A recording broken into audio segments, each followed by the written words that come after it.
At the Lifelong Learning Institute's oil painting class, I came face to face with the woman my husband had never been able to forget. She was gentle, beautiful, and had remained unmarried all her life. I recognized it instantly. The assignment she submitted bore the unmistakable touch of my husband, Elliot Harrington. It was his work, one of his most cherished pieces, something he had never shared with anyone. So they had never truly been apart. For over 3 decades they had been secretly seeing each other behind my back. Together they even ran an art gallery. I lowered my head, staring at my rough, calloused hands, and tears welled up in my eyes. Their 30 years had been filled with passion and romance. Mine had been spent tending to the daily grind of life. And suddenly I realized, I didn't want to keep living the rest of my years like this. 65 years old. For most of my life I had stayed home tending to my family, raising my son until he had families of his own. Only recently had I found a sliver of time that was entirely my own. So I signed up for an oil painting class at the Lifelong Learning Institute. I thought even in my later years, perhaps I could cultivate a shared hobby with my husband. At the registration entrance, a poised and elegant woman stood with an air of quiet grace. Time had been unusually kind to her. Her hair was completely silver, yet her complexion was radiant, her presence striking. She was the kind of woman who had been cherished her whole life, never having to expend unnecessary effort just to get by. "Excuse me, is this where I sign up for the oil painting class?" Before I knew it, I had stepped forward, inexplicably drawn to her, compelled to speak. Maybe deep down I had always longed for a life like hers, unfettered, effortless, untouched by exhaustion. She turned toward me with a warm, gentle smile. "Yes, this is the painting class. That means we're classmates now. I'm Eleanor, nice to meet you." There was an openness about her, a natural charm that made it impossible not to like her. And just like that we became friends. I spent the entire day in her company and it was pleasant. By evening, as we stood outside the campus gates, Eleanor turned to me. "Would you like to grab a quick bite? Maybe go for a spa session after?" I quickly shook my head, a deep, ingrained sense of inferiority washing over me. "I still have to get home and make dinner for my family. But thank you for the invite." The moment the words left my mouth, I felt like a foolish, embarrassed child, clutching my worn black tote as I hurried away. As I turned my back on her, my entire body trembled. The tears I had been holding back finally spilled over. I had seen Eleanor before, just a week ago when I first visited the Lifelong Learning Institute. That day she had been turning in an assignment to our painting instructor. She introduced it as a piece painted by her longtime boyfriend, which she had carefully copied. It was so well done that the instructor showcased it to the entire class. And from the other side of the glass window, I had recognized that painting in an instant. That unmistakable style. It was my husband's, Elliot Harrington's. One of his most treasured works, one he had never displayed to anyone. Decades of marriage had forged an unspoken understanding between us, and yet, it was in that very moment that I was confronted with a cruel, undeniable truth. My heart twisted painfully in my chest. As if that weren't enough, amidst the class's applause and encouragement, Eleanor had gone on to share the love story between her and this mysterious man, one that had lasted for over 30 years. How ironic. Because the man in her story was the same man I had devoted my entire life to since I was in my 20s. And now here I was, forced to listen as another woman recounted the passionate, enduring love she shared with my husband. A sharp, uncontrollable tremor ran through my body. My nerves seized, my muscles spasmed, and a suffocating rush of blood surged to my head, making me lightheaded with pain. I wasn't ready to accept it. So today I came back. I enrolled in the class. I sat next to Eleanor. I needed to see her up close. And yet, after spending just one day with her, it felt as though a crushing weight had been dropped onto my chest, pressing the life out of me. Despair swallowed me whole. Whatever last, foolish illusion I had held about Elliot shattered completely. By the time I got home, Elliot was in his studio working. He didn't come out when he heard me enter. Instead, he called out from a distance, his voice laced with impatience. "You're home late. Get dinner started, it's already late. Joseph will be back from school any minute now." I stood in the living room looking through the crack of the studio door. Even at nearly 70, Elliot still carried himself with the same upright posture, his presence undiminished by age. His skin had loosened, but his sharp, chiseled features remained striking. There was a confidence in the way he wielded his brush, a passion that could draw people in, make them lose themselves in him completely. When I didn't respond, he called out again, this time more impatient. "What are you standing there for? Did you not hear me? Do you want your son to come home after a long day of work with no dinner on the table? Or should Joseph finish his homework on an empty stomach?" I tore my gaze away and looked around the vast living room. The walls were adorned with family portraits, photographs of us over the years, and oil paintings Elliot had done for the family. But as I looked closer, I realized something. Among all those paintings, there wasn't a single one of me.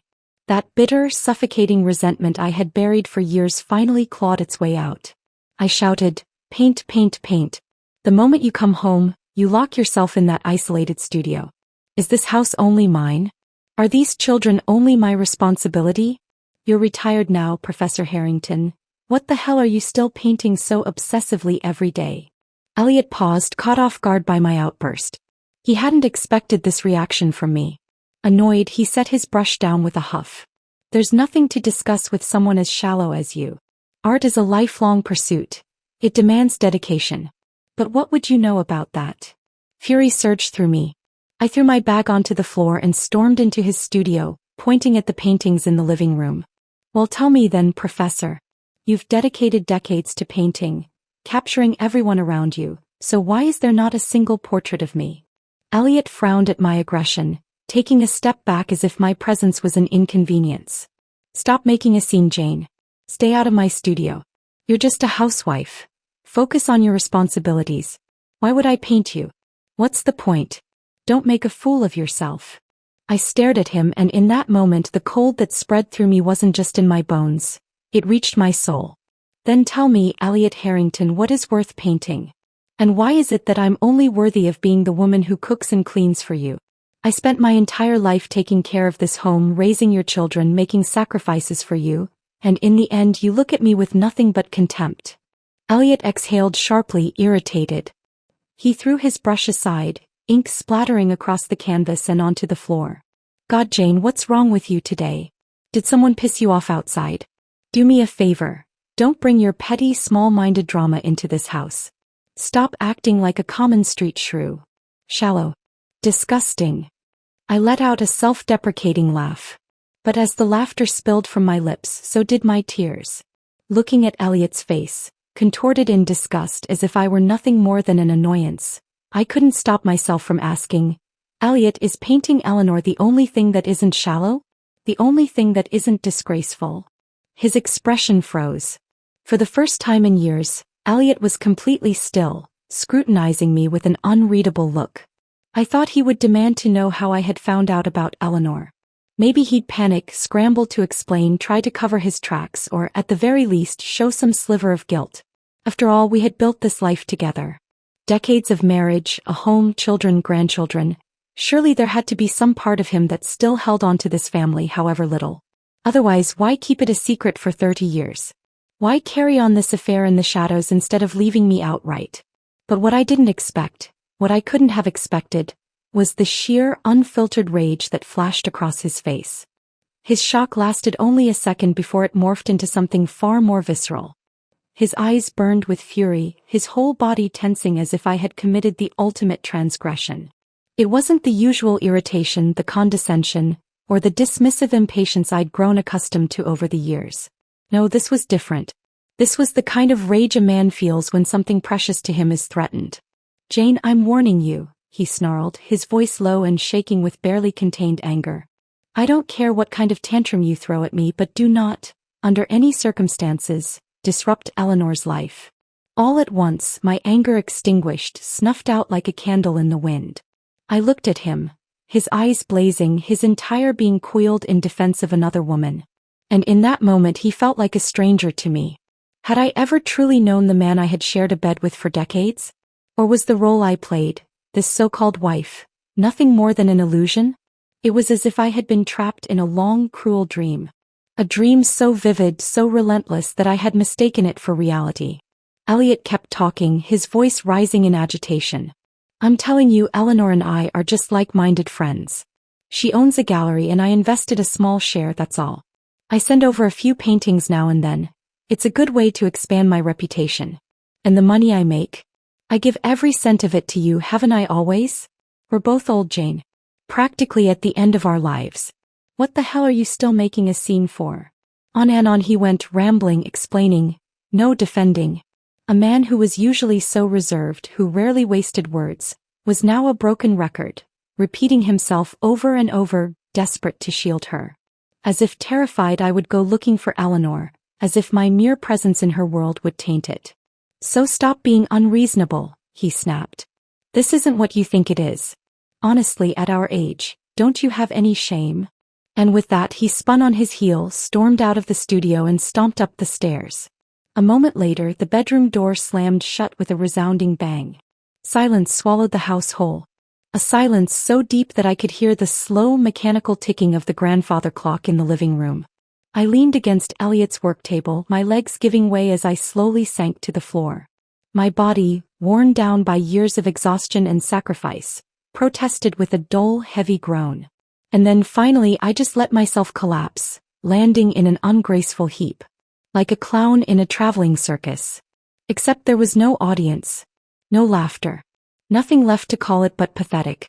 Not long after my phone started ringing incessantly, pulling me out of my daze.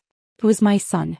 I swallowed my tears and answered, only to be met with Juan's sharp, impatient voice, firing accusations at me without pause. Mom, Dad just called me fuming. Said there's no dinner at home tonight and told us to eat out. He said you lost your mind over nothing and refused to cook. Seriously, what the hell are you doing? Are you having a late onset menopause or something? You're in your 60s. What are you even throwing a fit about? Dad already explained everything. Aunt Eleanor is refined and sophisticated, with a deep understanding of art. They're just kindred spirits, that's all. Stop being so paranoid. We have enough stress at work already. You don't need to stir up drama and make the house unbearable. His words landed like a barrage of slaps, hitting me one after another, each one colder, harsher, more dismissive than the last. There wasn't even the faintest trace of gratitude for the years I had sacrificed for this family. To him, my efforts were simply expected, my existence nothing more than an extension of my duties. A barren, desolate emptiness settled inside me. I let out a quiet, bitter chuckle before asking, my voice icy, Juan Harrington, would you dare speak to your mother-in-law like this? There was a loud clatter on the other end, something falling over, maybe knocked down in his sudden anger. His voice shot up, furious. Mom, if you're sick, go see a doctor. If you're feeling unwell, go take a nap. What the hell does my mother-in-law have to do with this? She's a successful businesswoman, she's running a company right now. What do you have to compare to that? And then click. He hung up. I lifted my gaze just in time to see Elliot coming downstairs, already dressed to go out. He met my eyes with nothing but annoyance and disgust.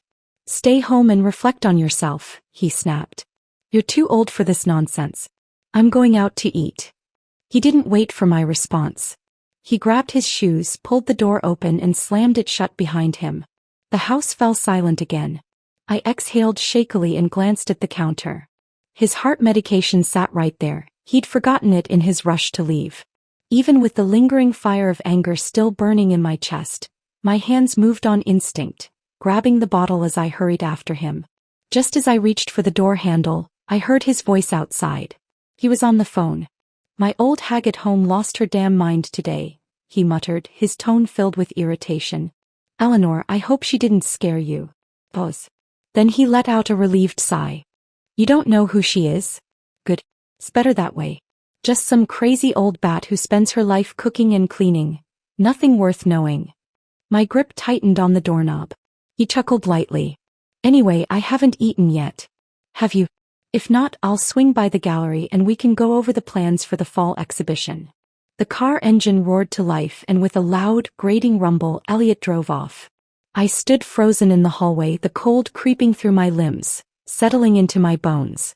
The last remnants of hesitation, of attachment, of foolish longing, vanished. In my clenched hand, the bottle of heart medication dug into my palm, its edges pressing deep into my skin. Just then my phone screen lit up with a new message. It was from Joseph, my grandson. Grandma, Dad said you and Grandpa had a fight. You better stop. If Grandpa gets really mad and doesn't want you anymore, you're gonna be in big trouble. A child's words. Innocent. Thoughtless. But they revealed a truth sharper than any blade. Even in a child's mind, a grandmother with no job, no independence, was nothing more than a disposable servant. A housekeeper attached to Grandpa. Easily discarded. Numbly, I turned back inside, walked up to my desk and opened my laptop. Marriage certificate. Financial records. And finally, the divorce agreement. I printed out the finalized divorce agreement and placed it neatly on Elliot's desk.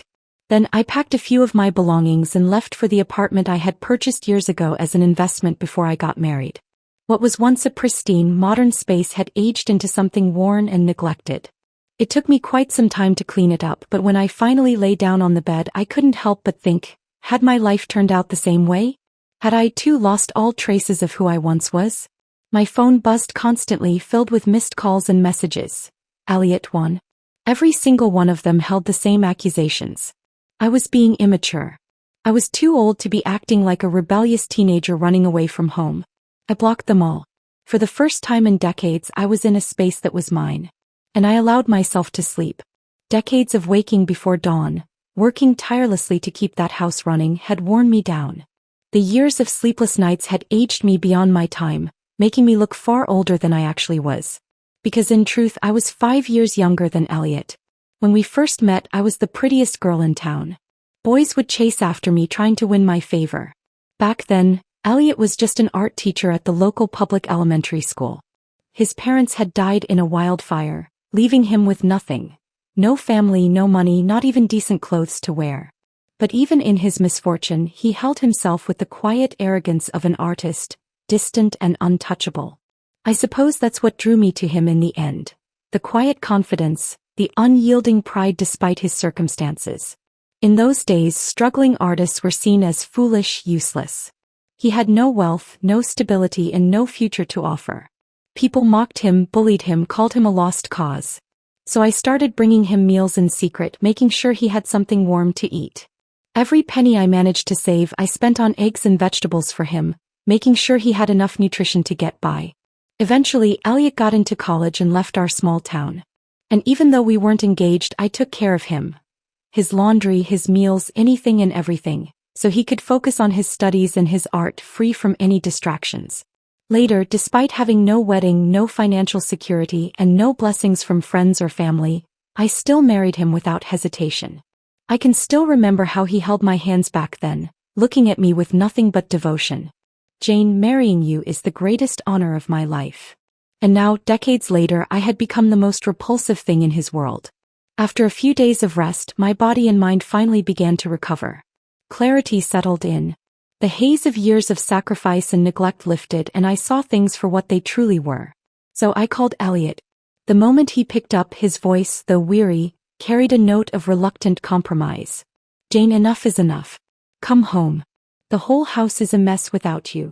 I was standing on the apartment balcony, watering the small potted plants I had picked up to brighten the place.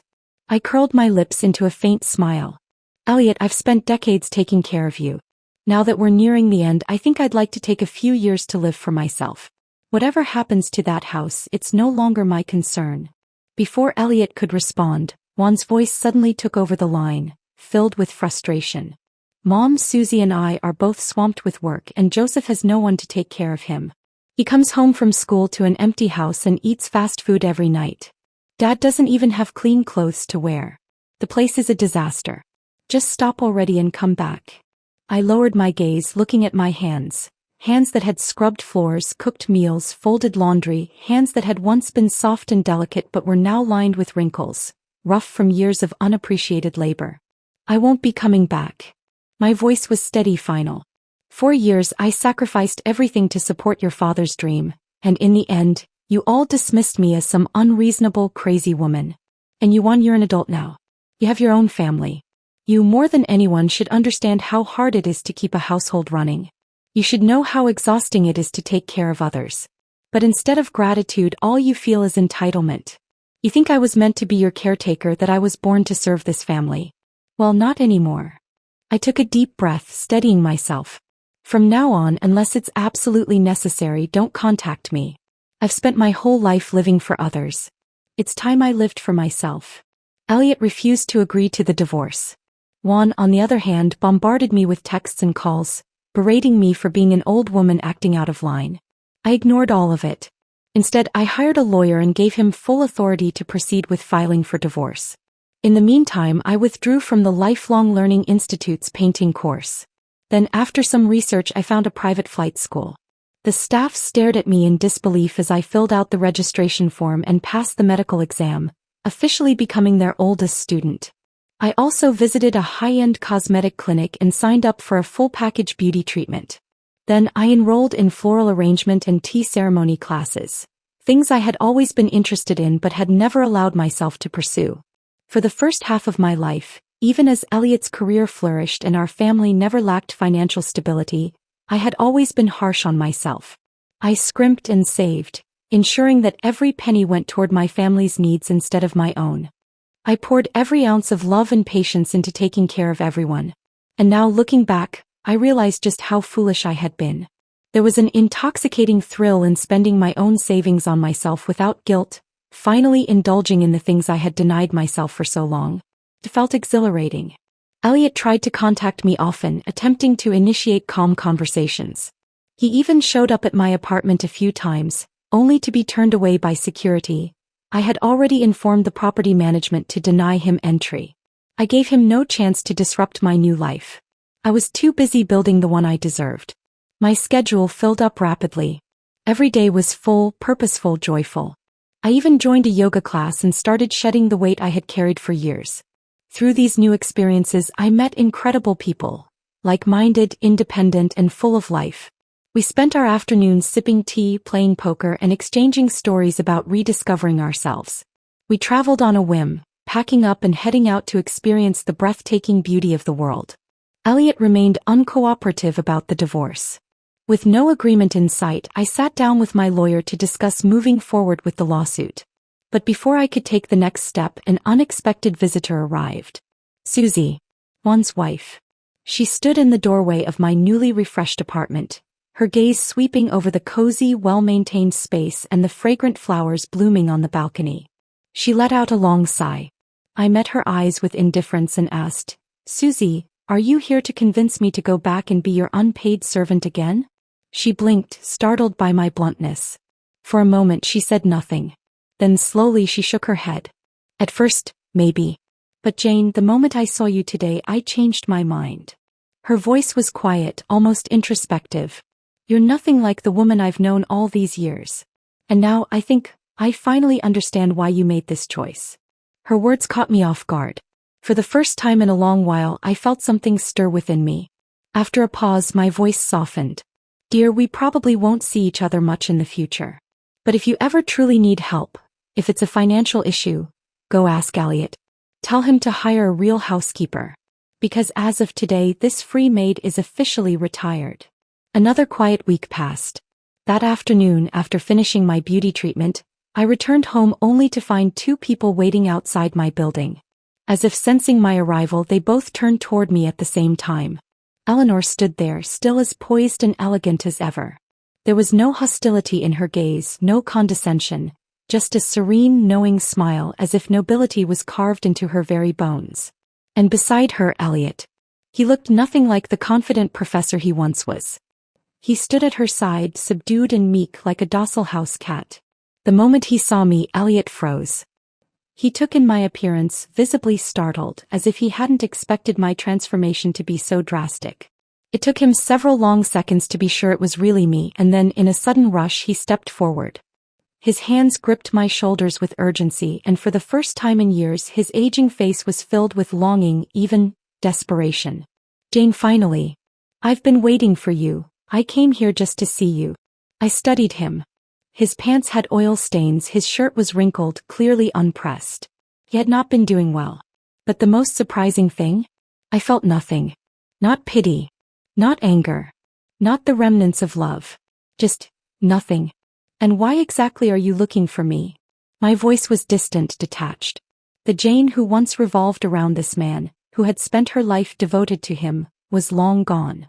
Elliot stiffened at my indifference, his grip faltering. For the first time he looked embarrassed. It took him a moment before he finally spoke, nearly pleading. Please Jane, don't be mad anymore. The house can't function without you. This is about Eleanor. I brought her with me today on purpose. She can explain, she'll tell you herself that there's nothing improper between us. Would that help? A laugh almost escaped me. I pried his hands off my shoulders, slowly and deliberately. Elliot, whatever is between you and me has nothing to do with anyone else. And let me be clear, Eleanor is not the reason I want to leave you. But he wouldn't give up. I know I was wrong, he rushed on. I'll help you out more around the house, I promise. Let's stop fighting. We've been together for so long, Jane. At our age, getting divorced now would just make us a laughingstock. Let's go home. This time I really did laugh. Help me with the housework? I repeated, tilting my head. Listen to yourself. You say it like housework was always my job and you're simply doing me a favor by helping me. Did it ever occur to you to ask, why was that my responsibility in the first place? Elliot's face darkened. He was beginning to lose his patience. Jane, I came here myself to find you. What more do you want? I said I'd share the housework. I said I'd be more understanding. What else do you want from me? Enough is enough. I stared at him, expressionless. Suddenly I felt exhausted. I had no interest in explaining anything to him anymore. Just then Eleanor, who had been silent the entire time, gently tugged on Elliot's arm. That's enough, Elliot, she said, her voice soft but firm. Calm down. Let me talk to Jane. And to my complete surprise, the man who had been arguing with me just seconds ago immediately backed down. Like a well-trained pet. He actually listened to her. Eleanor stepped forward, facing me with the quiet confidence of someone who had never had to explain herself to anyone. She wore a silk dress that clung to her with effortless grace, exuding the kind of wealth that never had to be flaunted. She met my gaze with composure, with ease, as if she had nothing to feel guilty about. Jane, she said smoothly, we were classmates once. And for at least one day we were friends. Would you do me the courtesy of a conversation? In the cafe next to my apartment, the two of us sat across from each other. Two old women facing off in quiet confrontation. The silence stretched between us for several minutes before Eleanor finally broke it. She absently tucked a stray wisp of hair behind her ear, her smile graceful, polished. I think you may have misunderstood my relationship with Elliot, she began lightly. Perhaps once in our youth we felt something more than friendship. But that was a fleeting moment long ago. I said nothing, merely watching her, waiting for her to spill every word she had come to say. I never married, she continued. I always saw marriage as a cage. I wanted to dedicate my life to art. When I first met Elliot, yes, I was drawn to his uniqueness, his talent. We shared the same passions, the same aspirations, we had much to talk about. But Elliot has always been a man of responsibility. We never did anything to betray you. A sudden laugh escaped me, sharp and unrestrained, cutting through her carefully curated narrative. And what exactly counts as a betrayal? I asked, tilting my head. Is it only when bodies intertwine? Does it mean that as long as you didn't cross that final line, I should swallow my grievances and accept the fact that for decades, Elliot's heart was never truly with me? Eleanor's smile faltered just slightly, the warmth in her expression turning stiff and unnatural. That's not what I meant, she said, her voice still smooth but noticeably more cautious. I only wanted to clarify things for you. I shook my head. My tone was calm, unbothered. You don't need to. The truth is I don't care anymore. Whether you two spent 30 years exchanging nothing more than words or whether it went beyond that, none of it matters to me. What I resent isn't that you existed in his life. It's that I wasted so many years of mine on a man who was never worth it. I leaned back, watching her carefully. And let's be honest, you, Elliot, even my own children, you all struggle to understand why I'm choosing to walk away so late in life. You think I should just endure it, let things stay as they are. But the thing is, Eleanor, I don't need your understanding. I don't need anyone's validation. I just refuse to leave this world carrying regrets. I want to find the me I lost. Eleanor had already regained her composure, smoothing over whatever crack had briefly appeared in her polished facade. Jane, she said, still smiling, if you truly didn't blame him, we wouldn't be having this conversation. You wouldn't be so angry. That's why I'm explaining, so you understand there was nothing improper between us. I had no patience left for this. I signaled for the waiter, paid for our coffee, and stood. Looking down at her, I spoke with a quiet, deliberate certainty. Whether I blame him or not is my concern. And Eleanor, this is not your battle to fight. But don't worry.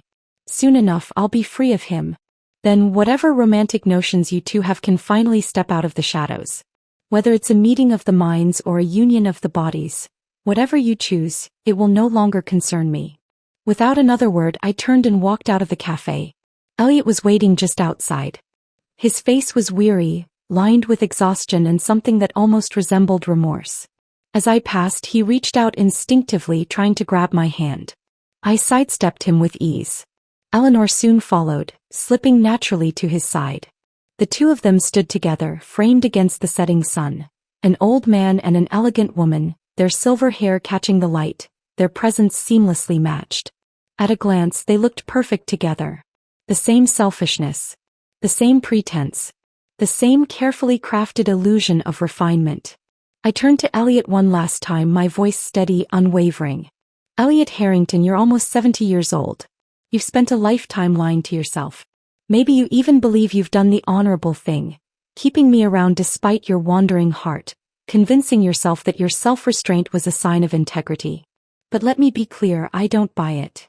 We were married for over 40 years and for 30 of them your attention was elsewhere. And even now you still try to hide it, still refuse to own up to the truth. I pity you. With that, I turned on my heel and walked away, never once looking back. Life became much smoother after that. My flight lessons were going exceptionally well, and word had spread about me at the academy. Everyone knew there was a white-haired grandmother learning to fly, a woman in her 60s defying expectations.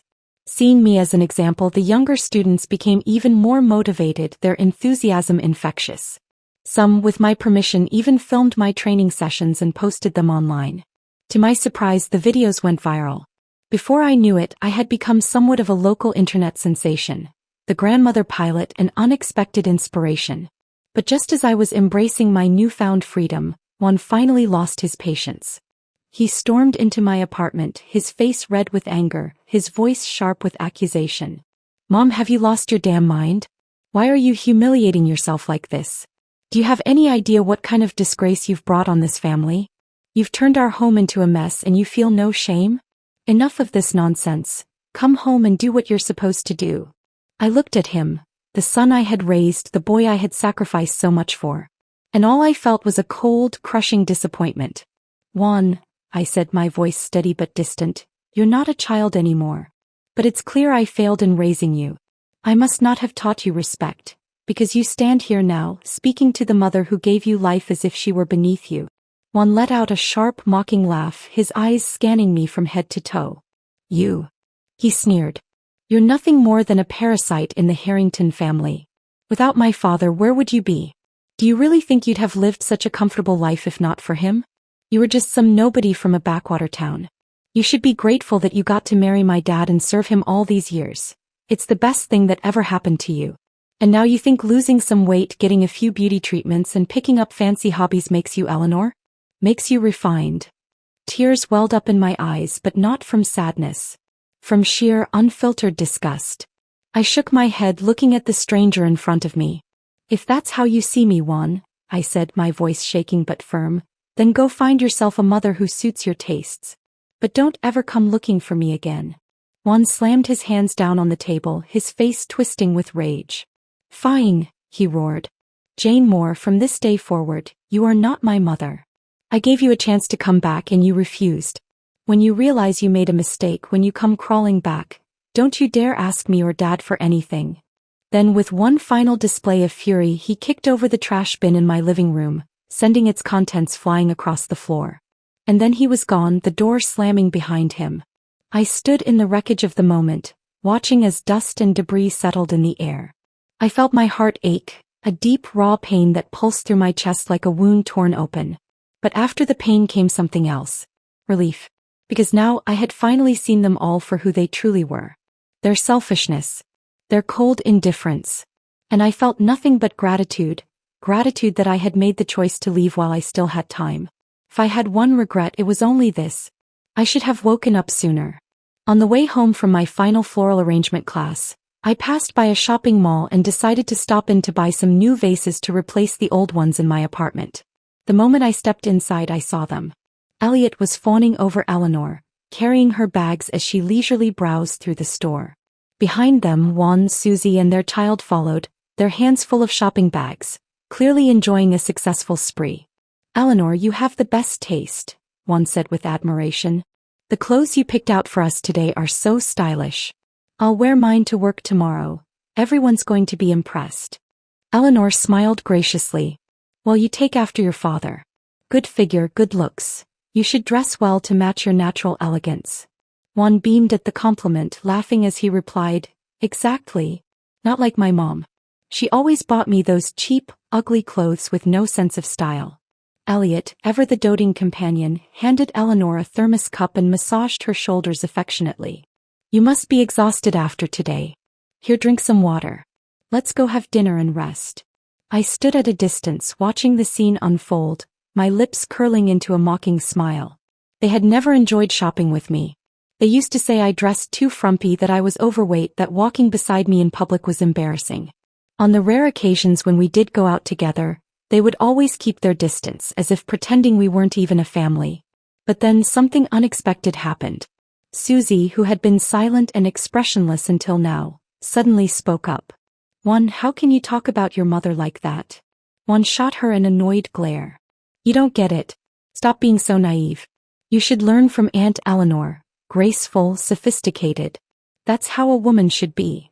Eleanor raised an eyebrow, casting a calculating glance at Susie.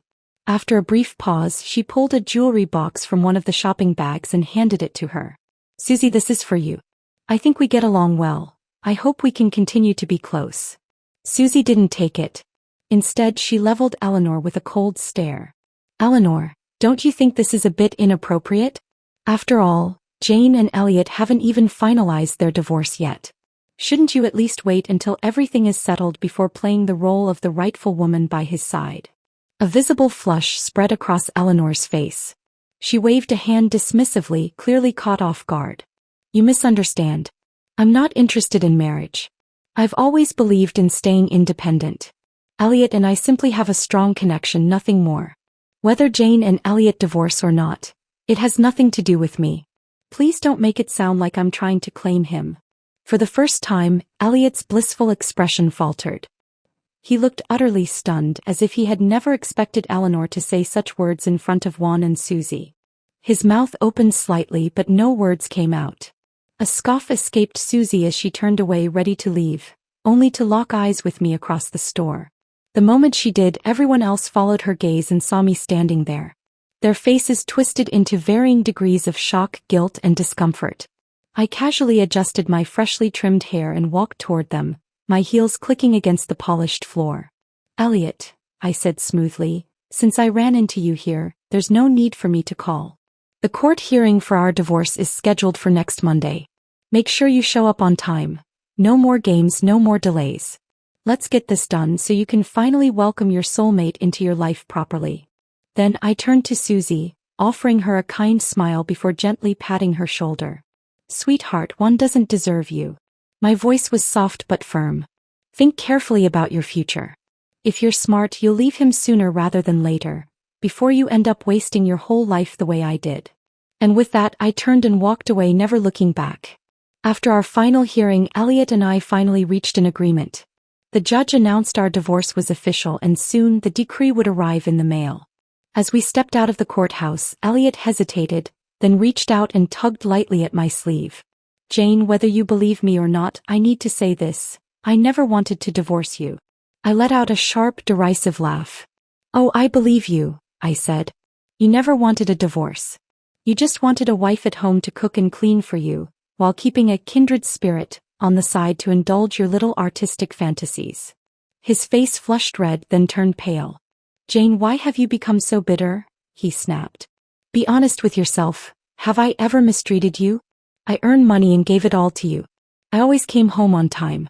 I never even argued with you about Eleanor. What else do you want?" I waved a hand dismissively. There was nothing left to say. "We're past the point of having these conversations, Elliot Harrington." I made sure to use his full name as if addressing a stranger. Take care of yourself. And with that I turned and walked away. I had far more important things to do than stand here and argue with a man who had never truly seen me. After that, I never spared another thought for Elliot or Juan. I threw myself fully into my flight training, my new life, my new dreams. Then, by pure chance, a local television station caught wind of my story. They reached out, eager to feature me in a show. One that would inspire others who, like me, had lost themselves in their families and forgotten how to live for themselves. It's never too late, they said. I loved the idea. So I agreed. The program aired soon after, breaking records for its time slot. And there I was, an old woman in a sleek flight suit, headset on, sunglasses glinting as I soared through the open sky. The flying wasn't particularly difficult, but it was enough. Enough to earn admiration, enough to make people take notice. Soon the internet was flooded with comments calling me Blue Sky Grandma. The show even followed me home, filming my daily life. At one point, an observant viewer noticed something in the background. An old family portrait, tucked away in a forgotten corner, gathering dust. Curious, some viewers dug deeper. They traced it back to Elliot's old workplace, piecing together the details of our divorce. Then came the real gossip. Former students spoke up. Apparently, even before the divorce, it was common knowledge that the prestigious Professor Harrington spent a great deal of time with a mysterious lady in his art studio. Hand in hand they would paint together, two souls lost in their own world. From there, it didn't take long for the internet to find Eleanor and her gallery. And just like that, old professor's decades-long affair became a trending topic. People whispered behind his back. Strangers pointed at his house. Even when Elliot tried to keep a low profile, wearing hats and scarves in public, someone would always recognize him. The murmurs followed him wherever he went, shameless, heartless. Betrayed the woman who stood by him for decades. Eleanor was the first to crack under pressure. She stepped in front of a camera, tears shimmering in her eyes. Elliot and I are nothing more than friends. We have never done anything immoral. I would never interfere in a married man's home. Please stop the accusations. I welcome scrutiny, I have nothing to hide. But no one believed her. People had already seen through her carefully chosen words, the way she twisted the truth without outright lying. The backlash was relentless. Her gallery soon lost business. Clients stopped coming. Investors backed out. Within months she had no choice but to shut it down. Unable to bear the scrutiny any longer, Eleanor quietly packed her bags, preparing to leave the city. But even at the airport someone spotted her. And that's when he appeared. A bystander filmed it all. The moment Elliot, looking more haggard than ever, rushed to stop her. The video hit social media within hours.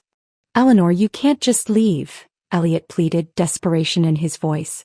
What about me? I divorced Jane for you. Soon all of this will blow over. No one will care anymore. We can finally be together. Eleanor wrenched her arm out of his grip, her expression twisting with disgust. You used to be elegant, she sneered. You dressed well, carried yourself with dignity. But look at you now. Unkempt. Filthy. Pathetic. And with that she walked away, leaving Elliot standing there, stunned, as if she had just shattered his entire world. I closed the video with a flick of my finger, indifferent. Instead, I turned my attention back to the flowers on my balcony, adjusting their placement in the afternoon sunlight. Then a new message popped up on my phone. From Susie. Mom, I'm filing for divorce from Juan. I don't want my son growing up with him as a role model. I let out a quiet chuckle, then typed back a single word. Good. The years passed and Elliot searched for me countless times. I never saw him. Juan reached out frequently as well, saying he regretted everything and hoped I could forgive him. Each time I only gave him the same response. If you truly regret it, then provide well for Susie. Be a responsible father. My life was peaceful, fulfilling. Another year went by. Then unexpectedly, Elliot, who had always been in good health, suffered a stroke. The news reached me while I was in the middle of a business meeting with my flight academy instructor, discussing a promotional partnership.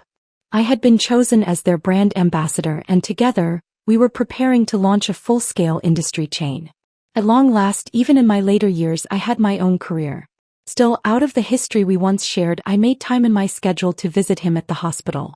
When I arrived, Elliot lay in bed, his once sharp features distorted by illness. His mouth sagged, saliva pooling at the corner of his lips. Even speaking was beyond him now, he could only manage garbled, incoherent sounds. I bent down looking at him. Once he had been a proud and passionate artist. The man I had once loved so deeply, the man for whom I had given everything. Now his arrogance had vanished.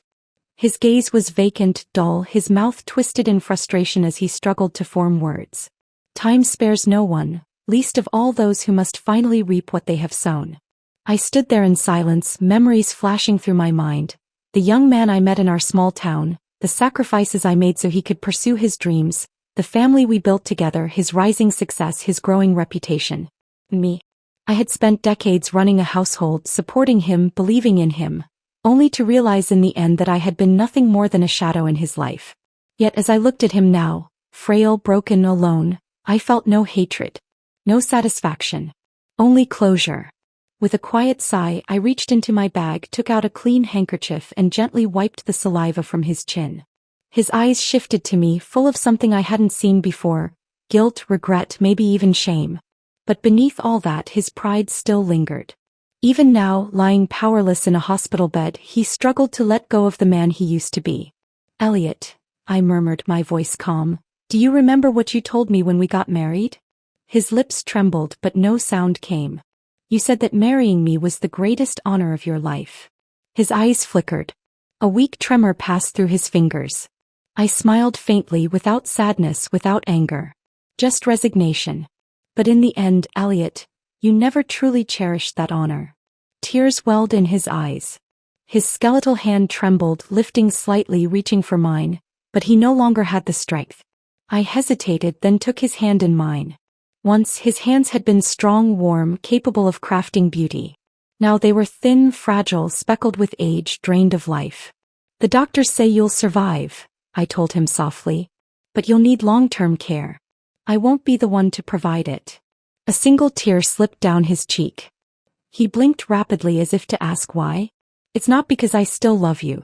And it's not because I can't let go," I said, shaking my head. "It's because I refuse to become you. You spent decades ignoring me, treating me like a background character in your life. Now you finally know what loneliness feels like." I let out a small breath. "But I won't let bitterness consume me the way it consumed you. I've already made my choice, to let go, to forgive." Elliot's gaze turned desperate, struggling to process my words. He tried again to speak, but the sounds that came out were nothing more than fragmented, incoherent syllables. I didn't wait to hear them. I gently released his hand, stood up and stepped back. "Take care of yourself, Elliot." I gave him one last glance, then turned and walked away. Stepping out of the hospital, I took a deep breath. The sun was warm against my skin, its golden light wrapping around me like an embrace. I tilted my head back, letting the warmth seep in, feeling it reach places inside me that had been cold for far too long. I was free. For so many years I had been trapped in a marriage that erased me. I had willingly made myself invisible, setting aside my dreams and desires, convincing myself that my role was to serve, to sacrifice, to endure. But now, I had learned to live for myself. I was no longer a woman tied to anyone else. I was independent, fearless, and filled with the boundless possibility of Jane. On my way home I took a detour. The Flight Academy. I stood before the hangar, gazing at the sleek, glistening planes lined up before me, their wings stretching toward the sky. A thrill ran through me, an excitement I hadn't felt in decades. My life was just beginning. "Jane, you came at the perfect time." My instructor strode toward me, grinning as he clapped a hand on my shoulder. "Your private pilot's license has been approved. You're officially ready for solo flight tomorrow." I smiled, my gaze steady as I looked up at the vast blue sky. Yes, tomorrow I would fly. By myself. The next day I zipped up my flight suit, slipped on my sunglasses and stepped into the cockpit. As the plane taxied forward, my pulse quickened in time with the rumbling beneath me. My hands tightened around the controls. In my headset, the tower's voice came through, steady and clear. "Blue sky, Grandma. You are cleared for takeoff." I exhaled, lips curving slightly. "Understood." And then I pushed the throttle forward. The plane surged ahead, gathering speed, wheels lifting off the earth. And just like that, I was flying. As I broke free from the limits of the ground, soaring higher and higher into the open sky, my heart lifted with me. For so long my life had been confined, trapped in kitchens, in routines, in the weight of other people's expectations. But no more. From this moment forward I would live on my terms. I glanced down at the world below. The pain, the betrayals, the tears of my past. All of it was small, distant, powerless against the woman I had become. I spread my arms wide, embracing the endless sky, embracing my freedom. As it was true. It's never too late.